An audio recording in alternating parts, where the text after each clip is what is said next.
Hello parents, apa kabar hari ini? Semoga parents selalu sehat dan terus bahagia.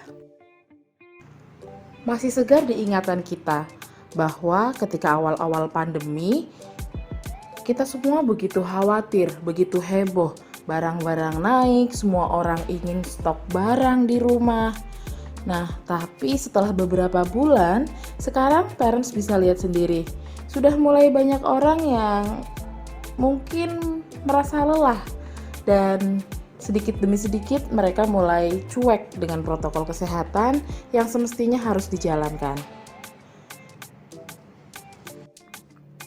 Berkaitan dengan hal itu, kali ini kami mau mengajak parents untuk ngobrol seputar pandemic fatigue. Apa itu? Kita ulas bersama ya parents.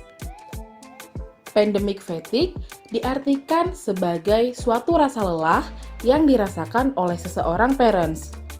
Entah itu lelah secara fisik ataupun secara mental terhadap kondisi pandemi COVID-19 saat ini.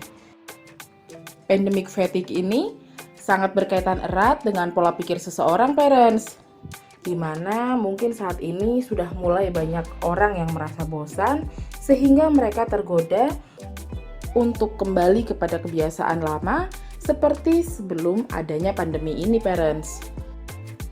Penyebabnya sendiri sudah bisa dipastikan parents, karena memang kondisi pandemi ini yang terlalu lama dan tak kunjung usai. Nah, kemudian perlahan mungkin orang-orang ini sudah mulai bosan untuk terus berada di rumah dan menerapkan protokol kesehatan. Nah, penyebab selanjutnya adalah dengan ditemukannya vaksin, di mana mungkin orang-orang akan berpikir setelah ada vaksin mereka jadi bisa hidup bebas. Padahal tidak, setelah divaksin pun kita tetap harus waspada dan harus selalu berhati-hati. Orang-orang yang mengalami pandemic fatigue biasanya cenderung lebih cuek dan tidak peduli terhadap protokol kesehatan parents. Sehingga hal ini akan berdampak kepada meningkatnya resiko terpapar virus tersebut. Beberapa hal ini bisa parents lakukan untuk mengatasi pandemic fatigue. Jadi, kita harus meyakinkan diri kita sendiri dulu bahwa hanya kitalah yang bisa mengatasi situasi dan kondisi saat ini. Hanya kita yang bisa mengontrol bagaimana kita memakai masker, bagaimana kita menerapkan protokol kesehatan.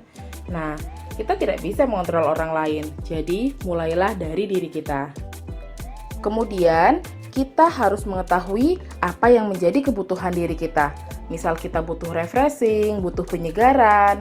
Nah, kita tetap boleh kok keluar, tetapi kita juga harus tahu dan harus memastikan bahwa kita selalu berhati-hati dan menerapkan protokol kesehatan. Tips selanjutnya, untuk menjaga emosi kita agar tetap positif, sebaiknya kita tetap terhubung dengan teman-teman. Meskipun saat ini tidak bisa bertemu, kita bisa melakukannya secara virtual. Selain itu, kita tetap bisa terbuka dengan orang-orang di sekeliling kita.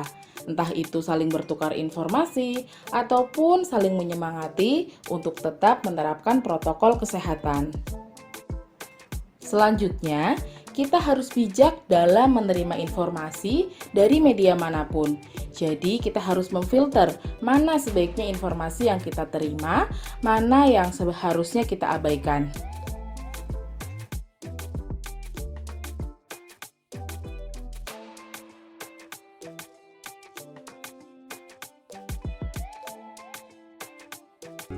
Nah, demikian sesi ngobrol kita kali ini. Semoga bermanfaat untuk parents. Dan jangan lupa klik like, komen, share, dan subscribe channel Yuti Daycare untuk mendapatkan informasi parenting lainnya. Sampai jumpa!